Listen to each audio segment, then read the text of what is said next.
Fait fi des menaces de Donald Trump, la Chine va imposer à son tour des droits de douane sur 60 milliards de dollars de produits américains. Ces nouveaux droits s'appliqueront le 1er juin prochain, décision annoncée aujourd'hui, et ça concernera 5140 produits. Donald Trump avait prévenu via un tweet matinal de ne pas le faire, ça ne peut que faire empirer les choses, avait-il dit. On va voir tout de suite comment on réagit à la Bourse de Paris, où l'on retrouve à 17h05 Jean-Yves Courcial. Jean-Yves Courcial, c'est une fin de journée dans le rouge, hein? Et oui, Laetitia, le marché parisien s'affiche en net repli d'1,1% à 5269 points. Et la tendance est toujours plombée par le conflit commercial sino-américain et notamment la réplique de la Chine aux sanctions de Washington. À New York, le Dow Jones abandonne par exemple 2,11%. Côté devise, l'euro se négocie $1,1238.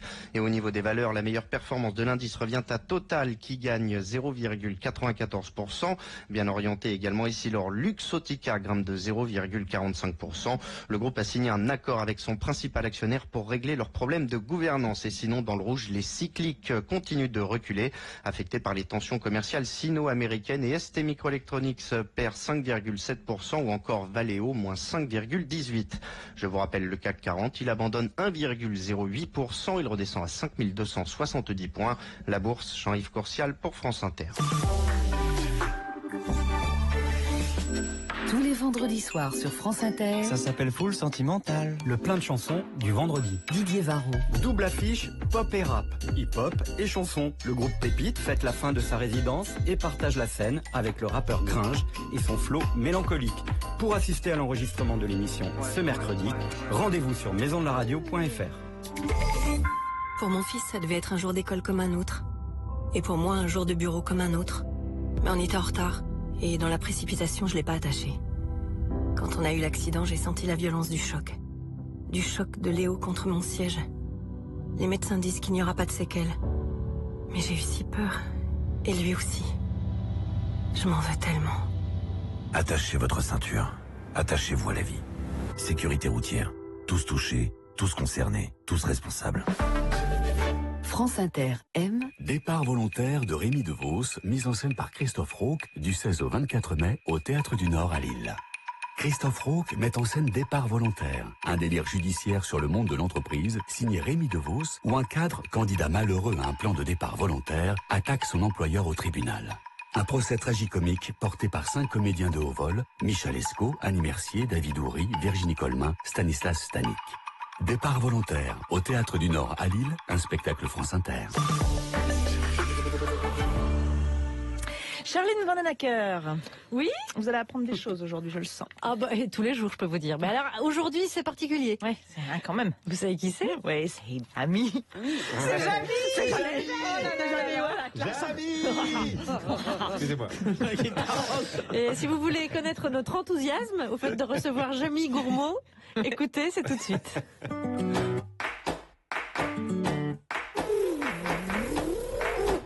Bah Guillaume, t'es déjà là? Ah, je suis trop motivé là, on reçoit mon idole. Jamie Gourmaud. Ah, je l'adore, j'ai tout appris dans C'est pas sorcier. Ah ouais, même la mauvaise foi, Eh non? oh, toi tu l'as appris où, ta grandeur d'âme? Bonjour Clara, déjà. Alors, attendez, parce que comme je suis arrivé tôt, j'ai bossé, on va faire un C'est pas sorcier Jupiter.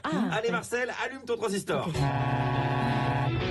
Nous sommes au cœur du bureau de Par Jupiter, l'émission satirique de France Inter. Tiens, attends, je t'ai écrit ton texte. Oui. Ouais. Mais alors, Guillaume, comment prépare-t-on une émission aussi drôle? Eh bien, Charline, ça a l'air compliqué comme ça, Oh là mais là. c'est pas sorcier. Écoutez plutôt. Non, mais Guillaume, on va pas tout dévoiler nos secrets là. Tu veux pas faire une maquette tant que t'y es? Ah, la maquette, super idée. Ah, non. Alors, regardez ce joli bâtiment blanc, circulaire. C'est la maison de la radio. Non mais Charline, je crois que là il est en train de... De donner la recette de Par Jupiter. Non mais Guillaume, oh. Plus de 4000 employés travaillent nuit et jour dans ces locaux. On n'y arrivera pas, il est reparti en enfant. Non, attends, j'essaye un truc. Patrick Balkany. Ici, on voit les strates de blagues qui ont entamé leur sédimentation. Je sais pas si on va le récupérer là.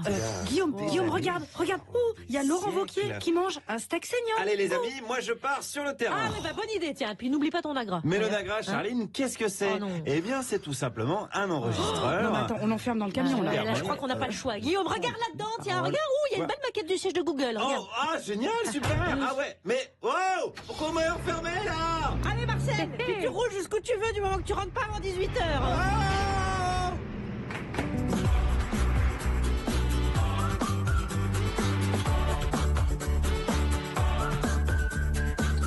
Bonjour la France Inter depuis les studios d'Hollywood. avec tous ces effets spéciaux. Bienvenue dans l'esprit start-up, là où la crème de l'actualité est renversée par la blague. Le député mathématicien Cédric Villani est candidat à la mairie de Paris et il est soutenu par d'autres scientifiques. Quel est l'apport du scientifique à la politique? Sans doute déjà une longueur d'avance pour évincer ses adversaires. Un dérivé lent de la nitroglycérine. 5-6 gouttes dans le potage et le patient explose de l'intérieur. Jeff Bezos, l'homme le plus riche du monde, veut la Lune. Il vient donc de présenter un projet d'alunisseur nommé Blue Moon. Parce que la grande question de Jeff, c'est « Mais que faire de tout mon fric ?» Il donnerait de l'or même au plus démuni. Non, pas au plus démuni, non. Pas dire n'importe quoi non plus. Le tunnel sous la Manche fête ses 25 ans, pile au moment où les Britanniques veulent couper les ponts avec l'Europe. Creuser un tunnel sous la mer, c'était de la science-fiction. Aujourd'hui, c'est aussi banal que de prendre un train. Alors c'est par où, alors? Dis au chef que pour aller en Angleterre, le mazout, ça suffira. Mais faut pas zigzaguer, hein. Un sujet qui inspire beaucoup celle qui nous accompagne, puisque son héroïne, Aliénor d'Aquitaine, avait un pied en France et l'autre outre-Manche. Bonjour Clara Dupont-Mono. Bonjour les gueux, bonjour à tous. Et alors, autour de cette table, une belle équipe avec 3 fascinantes curiosités naturelles. On le surnomme mini cristaux de sel, et c'est logique puisque le sel, qualifié d'or blanc, fut l'objet d'un intense commerce et longtemps source d'impôts. Bonjour Pablo Mira. Bonjour Clara, salut Charline. Grisouille. Clara, je suis choqué aujourd'hui, c'est le mot. Alors par quoi ça je sais pas encore, mais je le suis et je le serai encore tout à l'heure. Ça va pousser la gueulante, scandaleux. Attention. Il serait cette plante pâle et disgracieuse qu'est la betterave blanche, qui pousse au ras du sol et qu'il faut couper en lamelles afin d'en extraire le bon. Bonjour Guillaume Meurice. Ça fait plaisir, bonjour à tous. C'est aujourd'hui l'ouverture du procès Balkany. Évidemment, je suis allé à Levallois-Perret. Et alors, est-ce qu'il est honnête, ce Patrick Balkany? Oui, aïe. Oui, on est sur du aïe. Vrai commentaire. Elle serait un savon, probablement de Marseille, un mélange d'huile et de glycérine qu'il faut chauffer longtemps pour obtenir un savon qu'on ne peut serrer sans qu'il s'échappe. Bonjour Julia Tardo. Bonjour.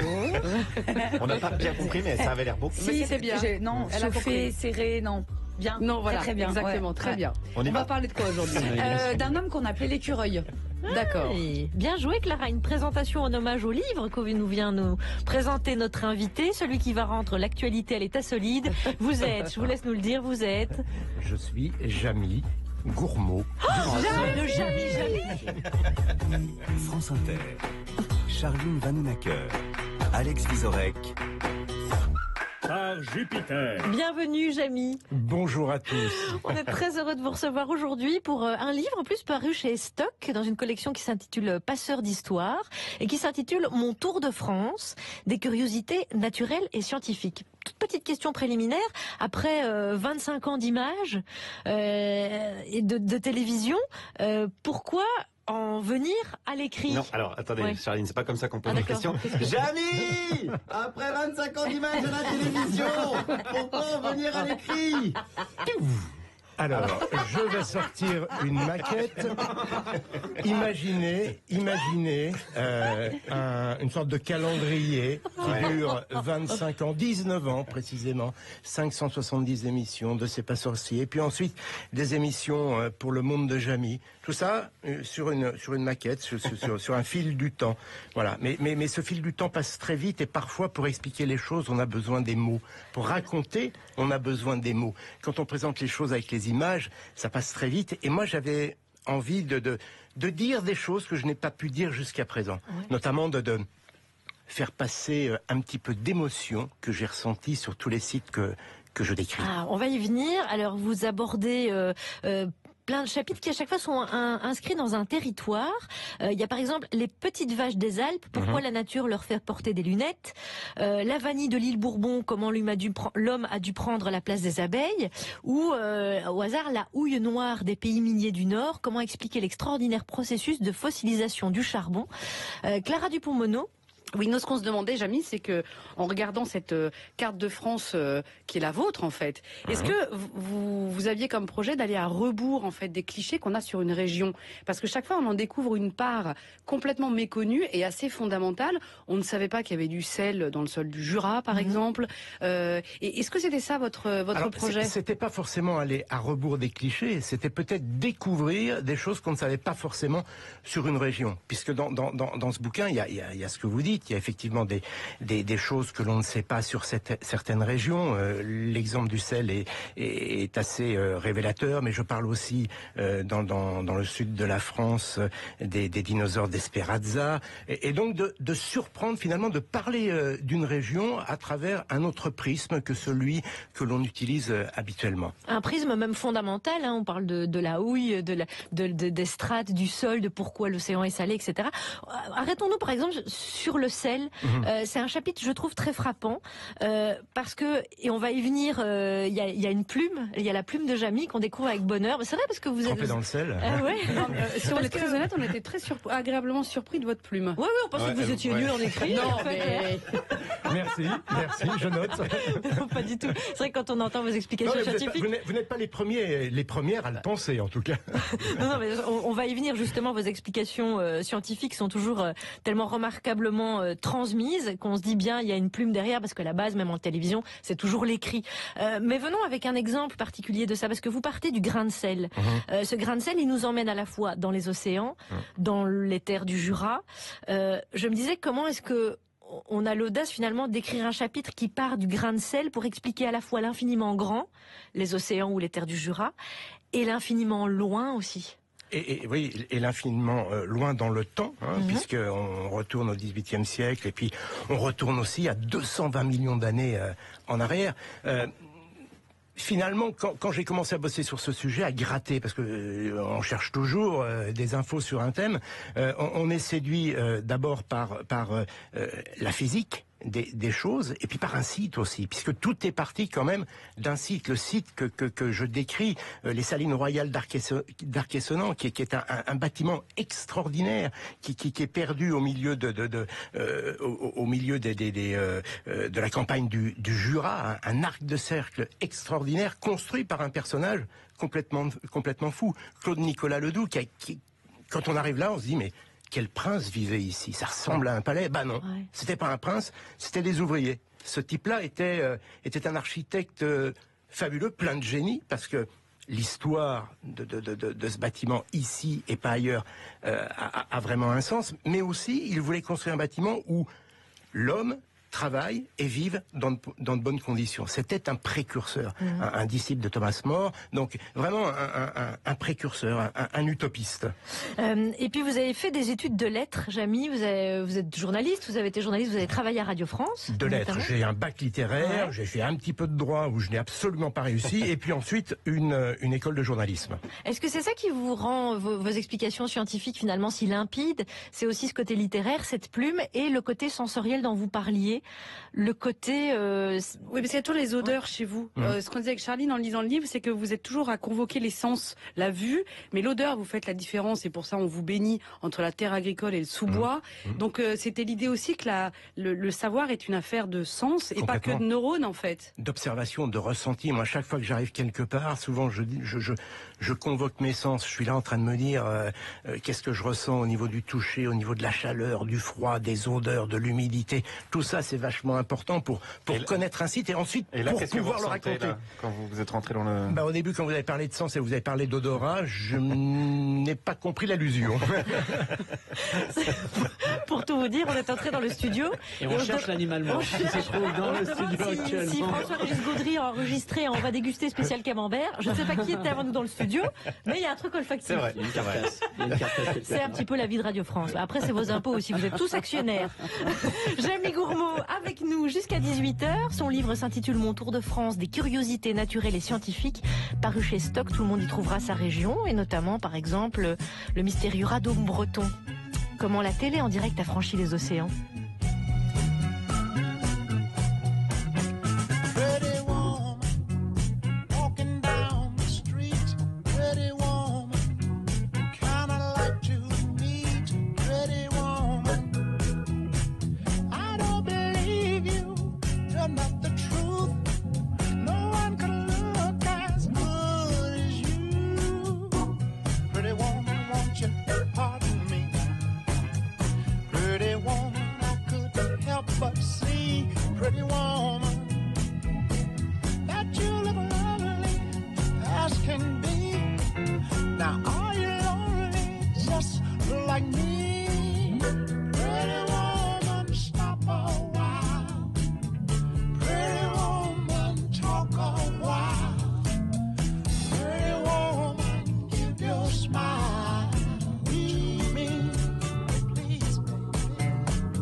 Queen à partir d'un titre de Roy Orbison sur France Inter. Vous écoutez Par Jupiter.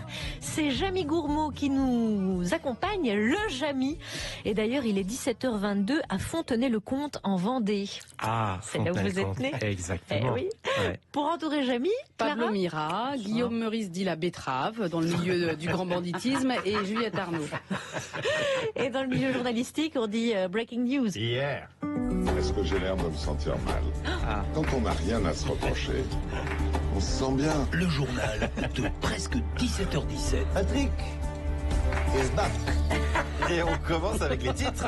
On parlera du procès Balkany qui s'ouvre aujourd'hui. Non, attendez, vous êtes trompé, vous avez pris le journal d'il y a 20 ans, je pense. Ah non, c'était il y a 20 ans, mais c'est encore aujourd'hui. Ah d'accord, oui, ça change pas beaucoup l'actu.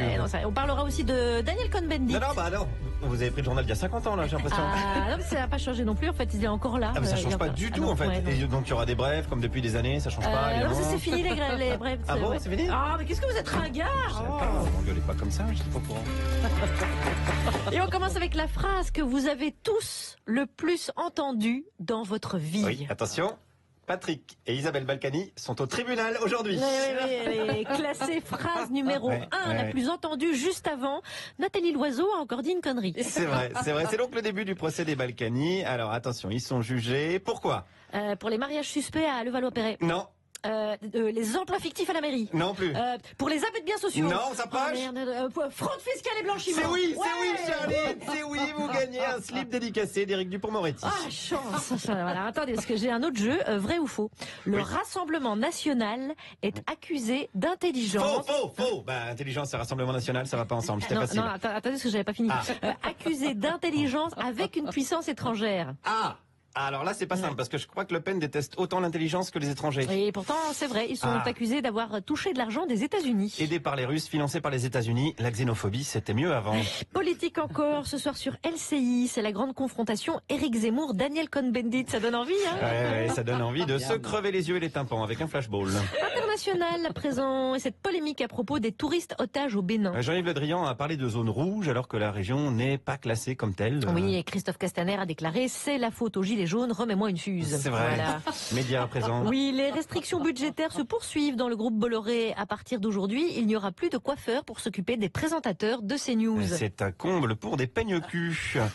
Et on passe aux brèves. Alors non, parce que plutôt que les il brèves, n'y a pas de brève. Oui. Là, je vous propose un document unique. Attention, parce que nous avons remis la main sur un sketch inédit des Inconnus.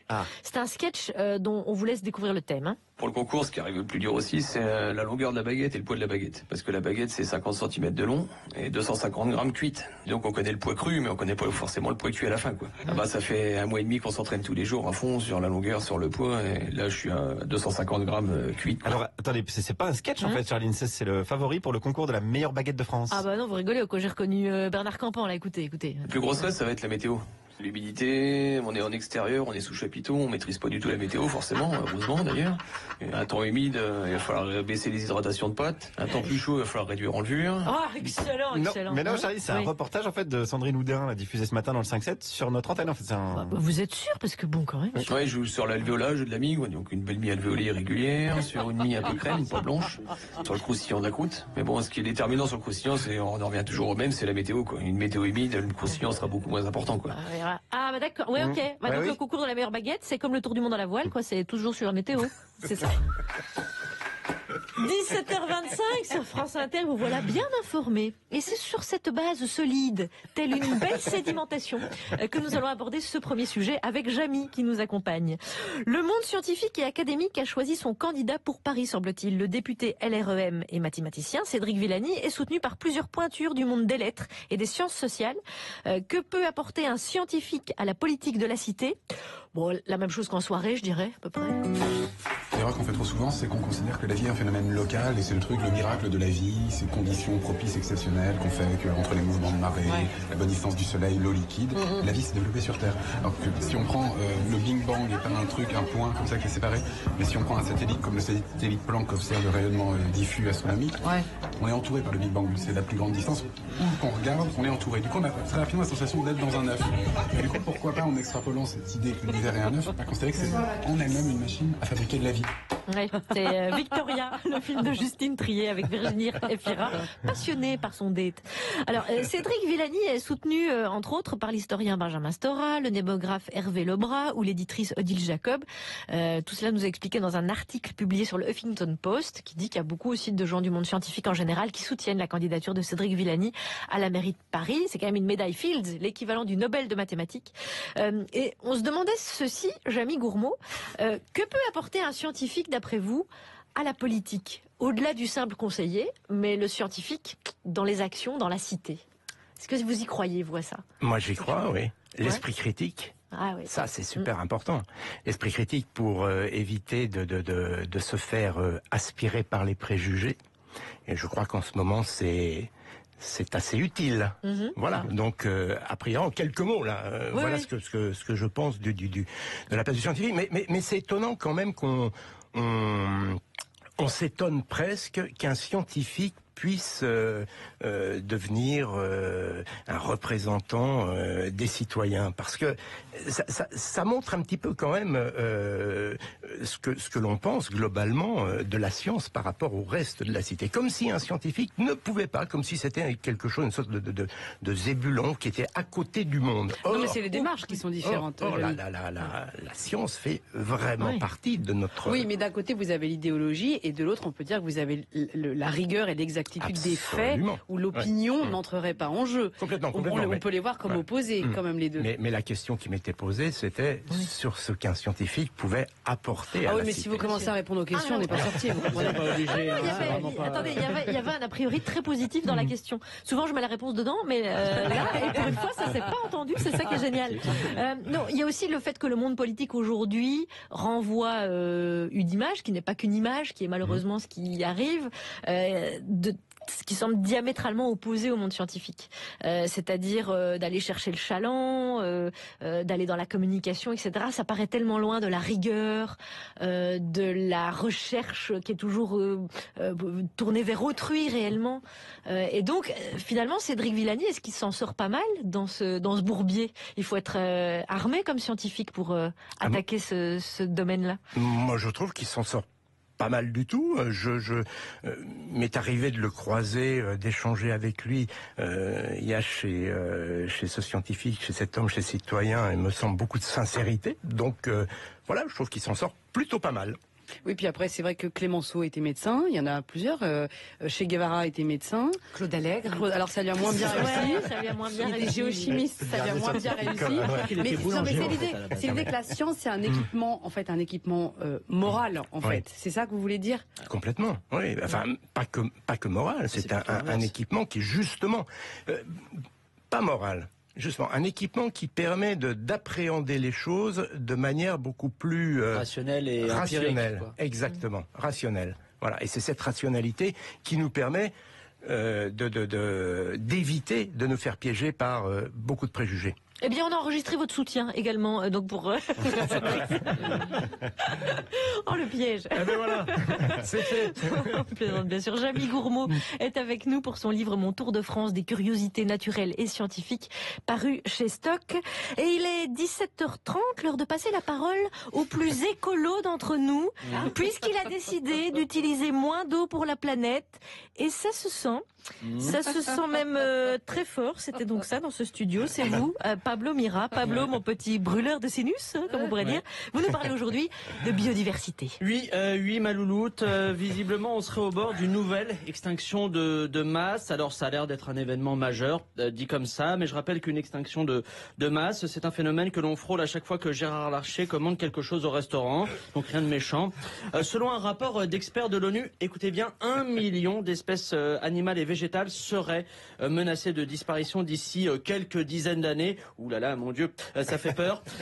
Non, là, faut arrêter un petit peu avec le catastrophisme. C'est pas la fin du monde non plus. Je rappelle que l'humanité a très bien survécu à la disparition du dodo en 1681 ou à celle du socialiste en 2017. En plus, on voit bien que l'ONU cherche à faire peur en insistant bien sur la rapidité sans précédent de l'extinction de toutes ces espèces. Si on les écoute, ces espèces disparaîtraient aussi vite que les animateurs de plus de 50 ans à France Télévisions. Alors apparemment, oui, je dis bien apparemment, les plus menacés seraient principalement les insectes. Hein. Ouais, non, hein, cette nuit encore, j'ai été piqué par un moustique, donc là, bon, hein, franchement... Oui, j'ai été scolarisé à la Pascal Pro Academy. C'est un peu comme Poudlard, sauf que là, c'est pas une chouette magique qui vous remet votre lettre d'admission, mais c'est Elisabeth Lévy, hein, qui n'a de magique que son taux d'alcoolémie. En tout cas, on voit bien que ce rapport de l'ONU, c'est n'importe quoi. Ça ne sert qu'à exciter les écolos extrémistes qui, hier encore, ont saccagé les marches du Trocadéro en déversant du faux sang. Vous l'avez peut-être vu.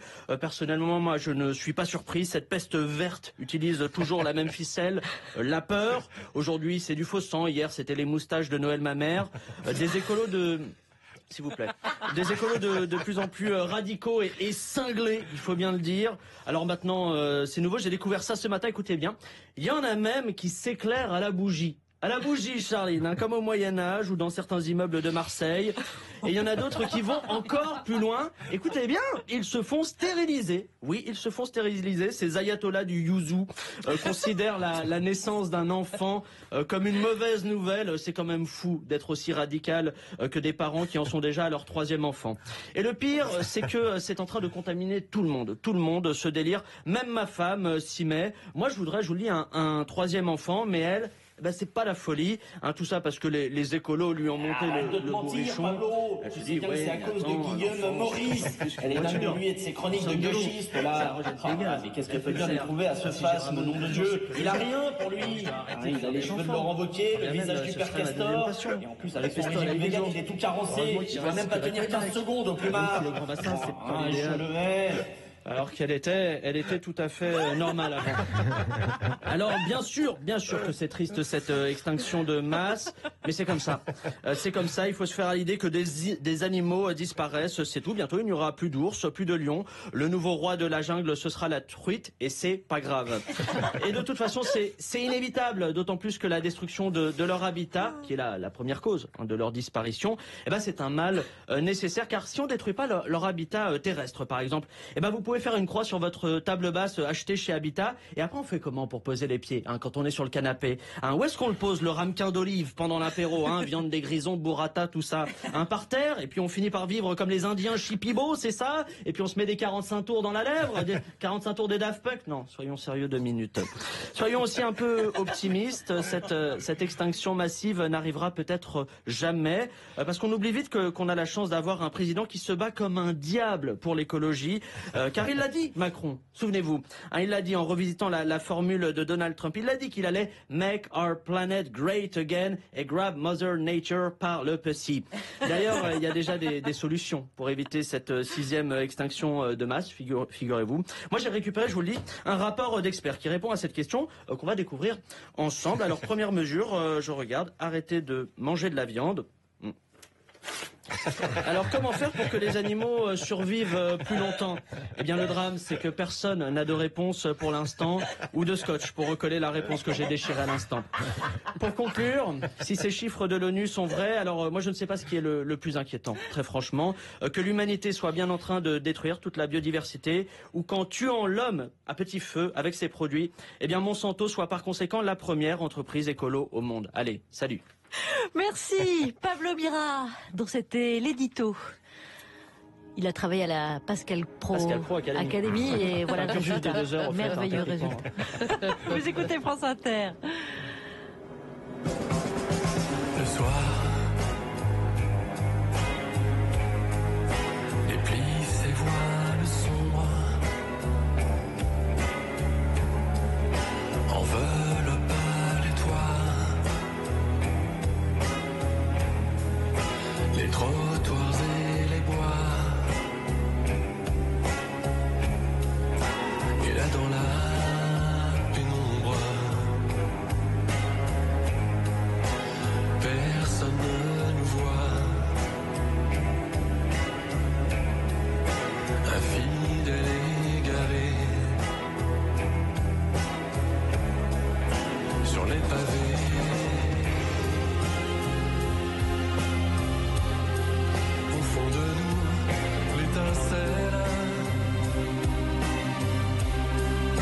Invisible à vos yeux, cette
ce théâtre d'ombre.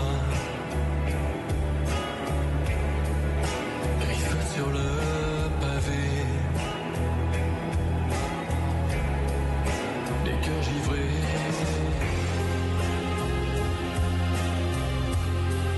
Au fond de nous, l'étincelle, invisible à vos yeux. Cet éclat vénéneux, des perles silencieux. Au fond de nous, l'étincelle. Étienne Dao sur France Inter, vous écoutez Par Jupiter. Notre invité, c'est Jamy. Jamy qu'on peut toujours voir sur France 3, bien sûr, dans Le Monde de Jamy ou dans Côté Jardin. Et Jamy qui publie Mon Tour de France des curiosités naturelles et scientifiques, paru chez Stock, que Clara et moi, on vous recommande. On a appris plein de choses et c'est super bien écrit. C'est un plaisir. Et en plus, c'est un plaisir d'être avec vous, Jamy. Oh, dites donc, je pense qu'on est in love avec Jamy. Ouais. Ça, on peut pas vous le cacher, c'est comme ça. C'est un plaisir partagé. Il y en a un qui est en transe. Hein. Ah, il y en a un qui est... Voilà, vous êtes son idole. C'est Guillaume Meurice. Eh ben moi je vais vous parler d'autre chose, je vais vous parler d'acharnement judiciaire aujourd'hui, puisque c'était il y a quelques heures l'ouverture du procès des Bonnie and Clyde du 92. Isa et Patoche Balkany, injustement harcelés par la justice, alors qu'ils ont quand même fait pas mal pour préserver les emplois dans le domaine. Je rappelle que depuis 20 ans, ils ont dépensé en frais d'avocat l'équivalent du PIB du Mozambique. Hein, c'est quand même pas rien. Et je rappelle aussi que Patrick est un gars qui fait beaucoup vivre les chroniqueurs de France Inter. Ah oui. Moi, à force de faire des chroniques sur lui, je vais avoir bientôt les moyens d'acheter un appart à Levallois, directement. Hashtag Pablo Mira. Alors, ce qu'on lui reproche aujourd'hui, c'est assez complexe. Ouais, je balance. Ce qu'on lui reproche, c'est assez complexe. C'est des montages financiers, c'est un peu le bordel. Faudrait un C'est pas sorcier spécial Patrick Balkany pour expliquer ça. Jamy, comment il fait Patoche pour planquer son pognon? Attention, C'est pas sorcier ne durait que 26 minutes. Ah ouais, alors là, il y aurait peut-être plusieurs épisodes à ce moment-là. Mais on pourrait imaginer des maquettes comme ça. Alors ça, c'est les caisses de la mairie de Levallois. Ça, c'est la poche à Patoche. Ah, c'est pas mal, non? Enfin, voilà. Bon, bref, parce que je lance l'idée comme ça. Alors, en attendant, pour parler de tout ça, je suis allé au chevet du peuple de Levallois. Il est inquiet, il est blessé. C'est un peuple qui aime son patoche et un patoche qui aime son peuple. Par exemple, tous les ans, à Noël, toutes les personnes âgées de la ville reçoivent un petit cadeau, plaisir d'offrir. Oui, il n'y a pas de raison. Je vais voter à chaque fois. Et à chaque fois qu'il présente un cadeau pour les personnes âgées, je vais le chercher. Donc, même si c'est qu'un petit cadeau, si c'est qu'un parapluie, si c'est que... il y a eu des fois, c'était, vous savez, une serviette de bain, enfin des trucs comme ça. Est-ce qu'il offre des casseroles des fois? Non, il n'y en a pas encore eu. Ah, ça va pas tarder, il y en a en stock, mais c'est quand même sympa. Un cadeau en échange d'un vote. On gueule contre l'abstention, mais si tout le monde faisait ça, il y en aurait quand même moins. Tu votes pour Glucksmann, hop, un petit bol de boulgour, par exemple, c'est des idées. Tu votes pour Nathalie Loiseau, une petite photo du maréchal, ça fait toujours plaisir. Tu votes France Insoumise, un pins parlant Mélenchon, hein, qui fait la République, c'est bon. Peut-être un peu chiant, mais je lance des pistes comme ça. En tout cas, Patoche, c'est la générosité, c'est le cœur. Mais posons la question qui fâche, est-ce qu'il magouille? Magouiller, ça veut dire quoi, magouiller? Ça veut dire toucher de l'argent illégalement. Ah non, magouiller, c'est tricher. Attention, c'est de prendre un écrit et de le changer. Ça, il ne magouille pas. Ça, il fait pas. Ah non. Mais est-ce que quand même il touche de l'argent illégalement? Illégalement, ça veut dire quoi? Non, il a trouvé. Qu'est-ce que ça veut dire illégalement? Avec des montages financiers. Il gère son patrimoine. Voilà, c'est ça, il gère son patrimoine. En France, on n'aime pas la réussite, c'est le problème, alors que le gars, c'est un modèle de gestion de patrimoine. Est-ce que vous avez des villas dans le monde entier, vous? Eh ben voilà, vous ne savez pas gérer votre patrimoine. Remettez-vous en question. La seule qui sait gérer son pognon ici, c'est Clara. Hein, je le dis parce qu'elle est radine comme pas deux. Bon, voilà, c'est vrai. Il y a une légende qui raconte qu'on l'aurait vu payer un café à quelqu'un en 87. Bon, personne n'y croit, mais on a besoin comme ça nous les. Oui, c'est faux. Voilà, vous voyez, je m'avançais. Je paye tout à chaque fois, c'est honteux. Mais malgré ça, elle a pas de villa. Alors foutez la paix à Patoche, comme le réclame cette dame. Ah ouais, je voudrais qu'il lui foute la paix. Et alors, est-ce que vous pensez qu'il a magouillé ou pas du tout? Bien sûr, mais comme tous les entrepreneurs. Ah oui? Bien sûr, mon père était entrepreneur. Pour avoir des adjudications, qu'est-ce qu'il faisait? Il donnait une enveloppe. Il magouillait aussi?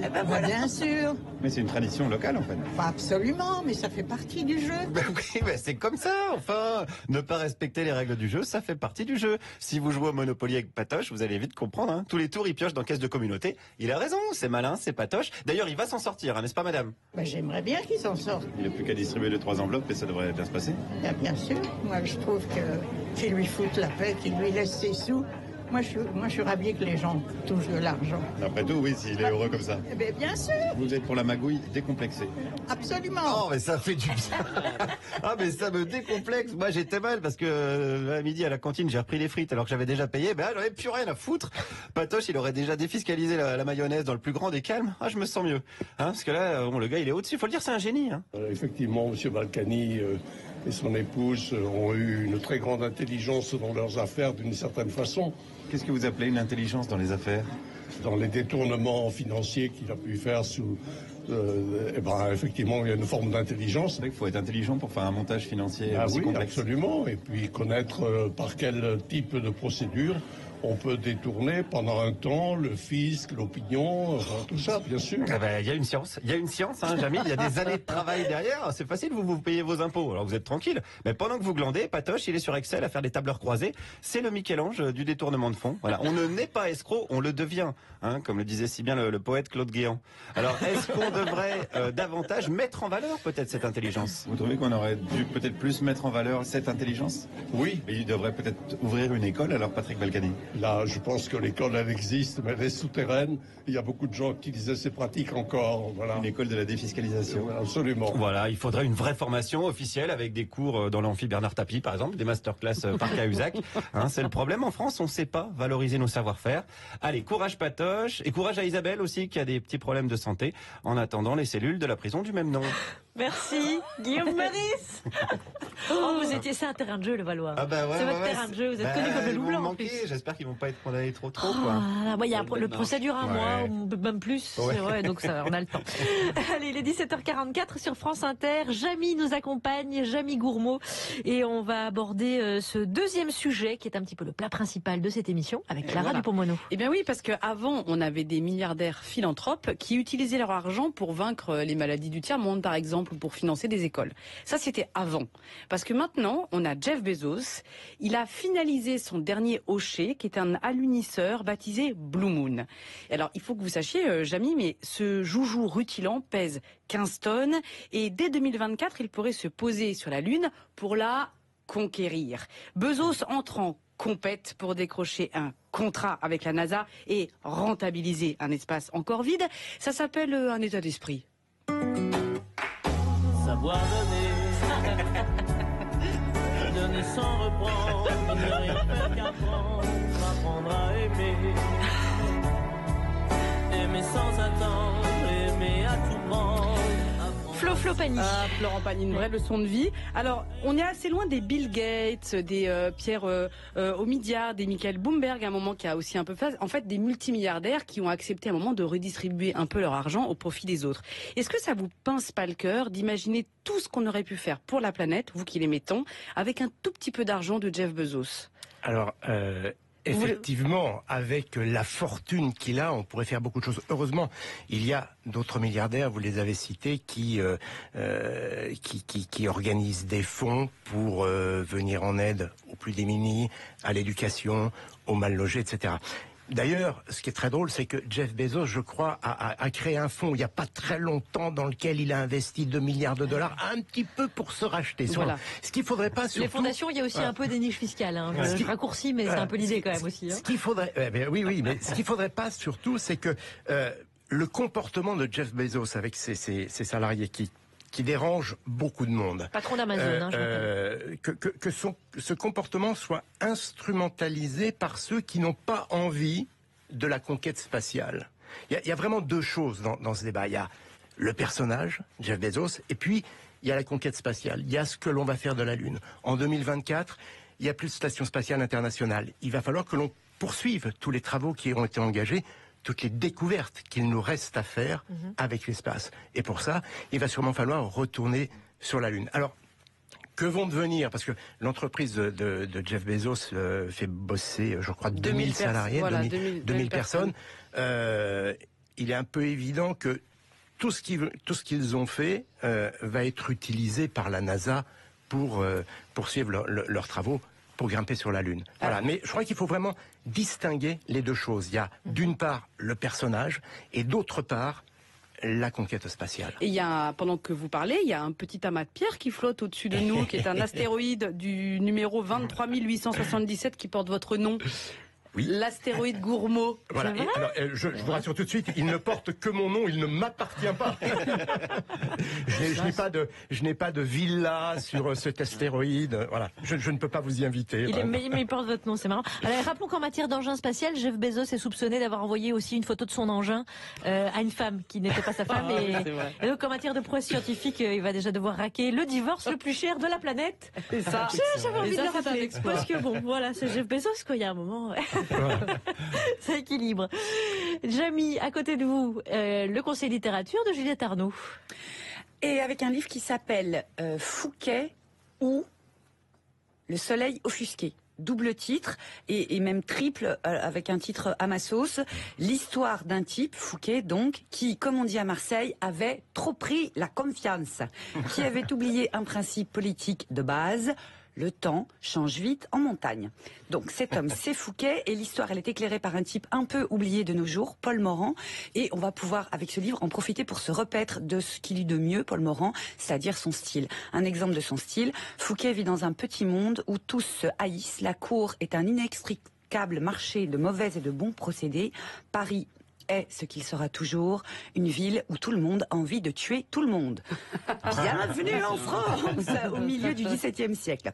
Avec donc Fouquet, qui offusqua suffisamment le roi Soleil pour que le roi Soleil l'enferme jusqu'à sa mort, 19 ans tout de même.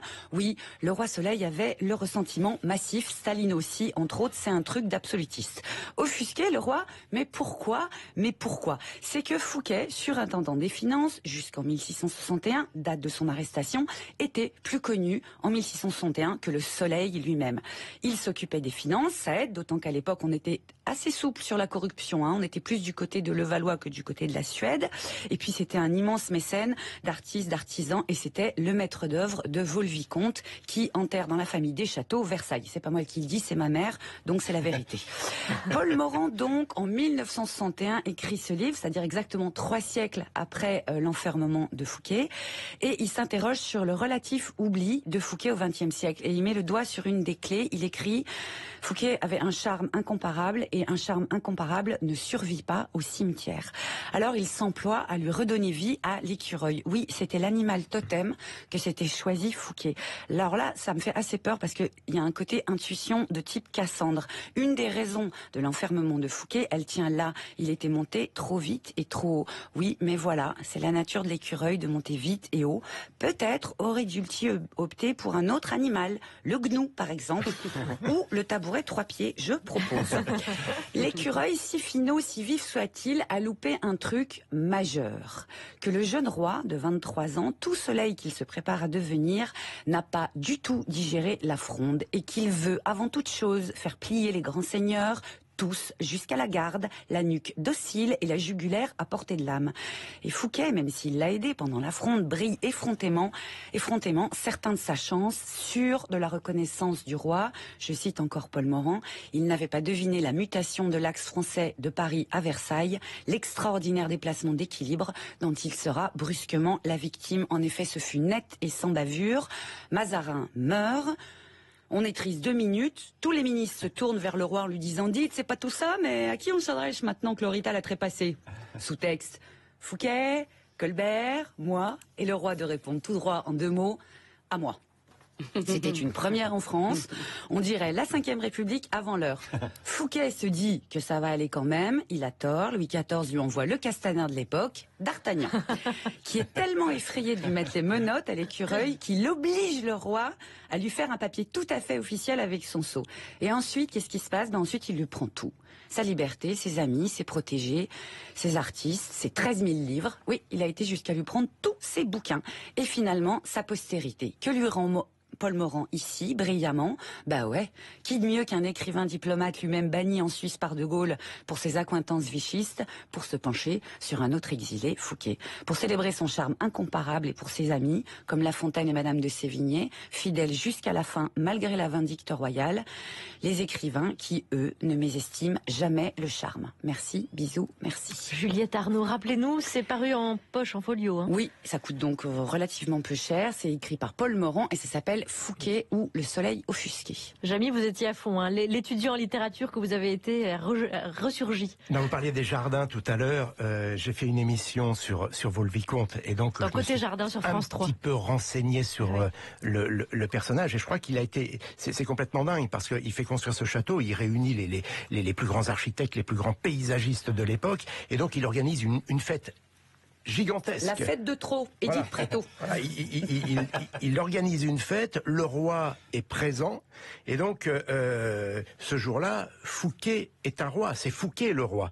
Et le lendemain matin, Louis XIV le fait arrêter. Le lendemain matin. C'est complètement dingue. Jamy Gourmaud avec nous, aussi fort en sciences qu'en histoire et qu'en littérature. On va aborder ce dernier sujet avec vous, c'est le tunnel sous la Manche qui fête ses 25 ans, un quart de siècle durant lequel le shuttle a symbolisé l'union entre la Grande-Bretagne et le continent européen. Des femmes, des hommes aussi ont œuvré au rapprochement de Londres et Paris ces dernières années, saluons leurs efforts aujourd'hui. Et je vous promets, I promise you, we'll succeed in Paris. Thank you very much. Be courageous. Be you. Be proud of you, because you can do what we want to do. Thank you. Si. Vous maîtrisez un peu mieux l'anglais, vous, Jamy, ça va? On s'en lasse. Brave. Dites, on se disait il y a 25 ans, autour de cette table, on avait tous à peu près entre 10 et 17 ans. Pas moi. C'est donc c'est vous, avec C'est pas sorcier, qui nous avez expliqué le tunnel sous la Manche, très certainement. Quel souvenir vous avez de cette époque? Ça paraît de la science-fiction il y a des années, et aujourd'hui, hop, en un claquement de doigts, quand on a les moyens, on prend l'Eurostar. C'est complètement dingue, parce que creuser un tunnel sous la mer, c'était un truc impensable. Alors depuis, il y a eu d'autres chantiers gigantesques, mais celui-ci est un des tout premiers. Et puis c'était relié, créer un cordon ombilical entre deux pays qui ne se sont pas toujours appréciés. Voilà, donc il y avait vraiment une dimension, je dirais, de symbolique et la dimension d'un ouvrage complètement gigantesque, le génie de l'homme. Vous aviez fait une maquette? Ah ben voilà. J'ai fait une maquette. Mais d'où les critiques de l'époque, puisque on a beaucoup reproché à ce tunnel, on a dit bravo, l'Angleterre va devenir une presqu'île. Et il y avait François Mitterrand qui avait dit à la reine Elisabeth, chapeau bas, on va réussir à créer une frontière commune entre l'Angleterre et la France. C'était les critiques de l'époque. Oui, mais ça a été, moi je l'ai regardé vraiment comme une prouesse technique extraordinaire, parce que j'ai eu la chance de visiter le tunnel et de me balader à l'intérieur, parce qu'il y a un tunnel de secours qui permet de longer la voie ferrée et d'intervenir ou d'évacuer les gens. Mais voilà, et d'aller d'un bout à l'autre du tunnel, c'est très très impressionnant, parce qu'en fait c'est un tunnel qui zigzague un petit peu dans la roche, parce que pour le construire, on est allé chercher des roches très dures, donc une craie bleue qui se trouve un peu en profondeur, et donc de ce fait, on suit la construction suit cette veine de craie bleue, et contrairement à une idée reçue que ce serait un tunnel comme ça en ligne droite, évidemment, ça zigzague un peu. Ça zigzague, et notamment dans le monde de Jamy aussi, vous avez fait aussi accompagner un voyage en Eurostar. Jamy avec nous, on a envie de jouer, si vous êtes d'accord. Un autre voyage, on vous propose un autre voyage. Tous les jours on propose un sketch à l'invité qui découvre. Et il y a une info qui nous a fait marrer dans l'actu. Il y a Brigitte Macron qui va fonder 2 écoles pour les adultes non diplômés. Donc elle va y donner des cours de littérature. Elle en inaugure une aujourd'hui. Ah bah voilà. Alors, à quoi vont ressembler ces cours? Jamy, vous jouez un élève, moi aussi. Charline, évidemment, Brigitte Macron. Et il est possible que Pablo et Juliette apparaissent dans le sketch, on verra ça. Oh, vous êtes tous là? Oui, madame. Mais qu'est-ce que vous faites là, madame Balkany? Ah non, mais faites comme si de rien n'était, je me planque pour pas y aller à mon procès. Ah oui, d'accord. Bon alors, concentrez-vous, les analphabètes, on va commencer. On n'est pas analphabète. Ah bon? On n'est juste pas diplômé. Ah oui, c'est ça, c'est pareil.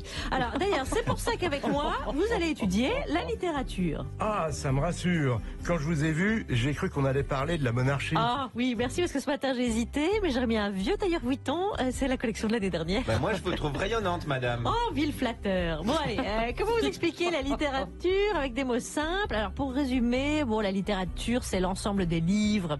Oh là là, ça va trop vite. On n'est pas diplômé, je vous rappelle. Ok, bon, alors vous avez déjà lu un livre? Oui, madame, Révolution. Mon Dieu, quelle horreur. Che Guevara? Non, Emmanuel Macron. Mais quel Fayot. Oh, j'adore les Fayots. Et vous, qu'avez-vous lu? Les Misérables. Tu m'étonnes. Pardon? Ah non, rien. Non, rien. Ah, à quel sujet? Oui, bonjour, Jean-Luc Lahaye. J'ai entendu dire qu'une nouvelle école venait d'ouvrir. Oui, c'est ça, c'est une école pour adultes non diplômés. Ah, pour adultes? Laissez tomber. Ciao. Bon alors reprenons. Allez, bande de feignasses là, qu'avez-vous envie de lire? Balzac. Ah, excellent, c'est très start-up l'histoire d'un jeune homme qui ambitionne de changer de classe sociale, de grimper les échelons dans la société. Ah oui, c'est de la science-fiction, quoi. Mais non, c'est très réaliste. Bon, et vous, est-ce que vous voulez étudier une œuvre en particulier? On peut étudier mon tour de France des curiosités naturelles et scientifiques de Jamie Gourmaud. Jamie, concentrez-vous sur le sketch, s'il vous plaît. N'essayez pas de faire du placement de produit. Hein, parce que... Pardon, on peut lire La chute d'Albert Camus. Ah, c'est un message? Non, c'est une prédiction. Merci beaucoup, Jamie. Je rappelle que sur France 3, on peut voir Le Monde de Jamie. On peut aussi voir Côté Jardin. Et vous lire dans ce très intéressant ouvrage. On apprend plein de choses. Et puis, il faut dire que c'est pas du tout une ressucée de ce que vous avez fait. C'est de l'inédit. Absolument. Ce sont les recherches et les magnifiques explications de Jamie Gourmaud dans Mon Tour de France des curiosités naturelles et scientifiques, paru chez Stock. Merci les amis. Et on vous laisse le mot de la fin, Jamie. Mais la question qui m'était posée, c'était sur ce qu'un scientifique pouvait apporter à Ah oui, la mais cité. si vous commencez à répondre aux questions, on n'est pas sorti.